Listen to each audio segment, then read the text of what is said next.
Lundi 25 août 2025, première sortie de l'éco-bulletin pour la semaine. Bonjour, bonsoir à tous et à toutes. Voici les principales informations qui dominent l'actualité.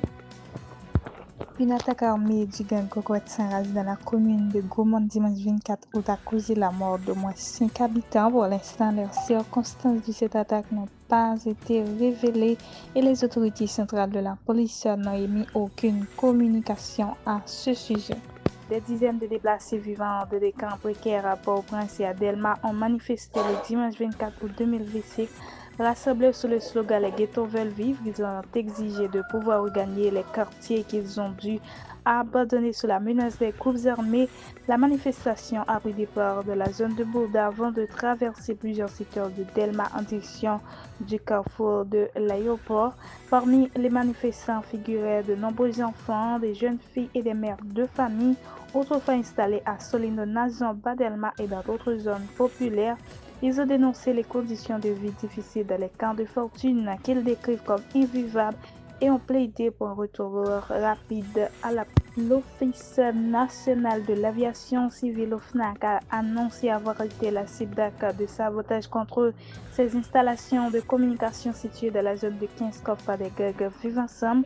Dans un communiqué publié le 23 août, la direction générale a fermement condamné des attaques tout en assurant qu'elles n'ont pas eu d'impact majeur sur le trafic aérien du pays. L'organisme affirme que la sécurité et la stabilité des vols demeurent intactes sur l'ensemble du territoire national.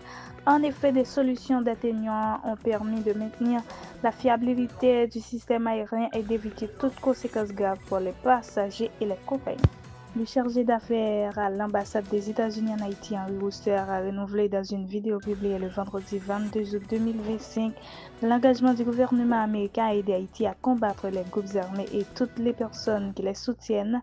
Cette déclaration survient dans un contexte où la situation sécuritaire du pays ne cesse de s'aggraver. De plus en plus de territoires tombent aux mains des gangs et le nombre de personnes déplacées à cause de la violence continue d'augmenter. Marie-Hélène Gilles, responsable de la fondation FJKL, a adressé un constat alarmant de la situation pénitentiaire en Haïti. Selon elle, 10 des 24 établissements pénitentiaires du pays sont désormais hors service, certains ayant été rasés, d'autres totalement désaffectés.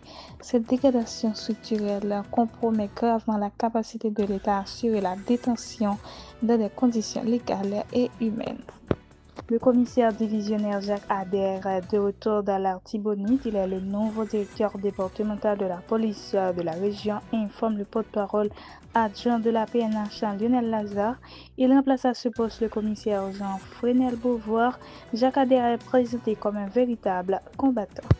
Mesdames, Messieurs, c'est la fin de ce bulletin d'information. Merci de l'avoir suivi. Pour vous la présenter, c'était Julia Philogène. Rendez-vous pour un autre bulletin.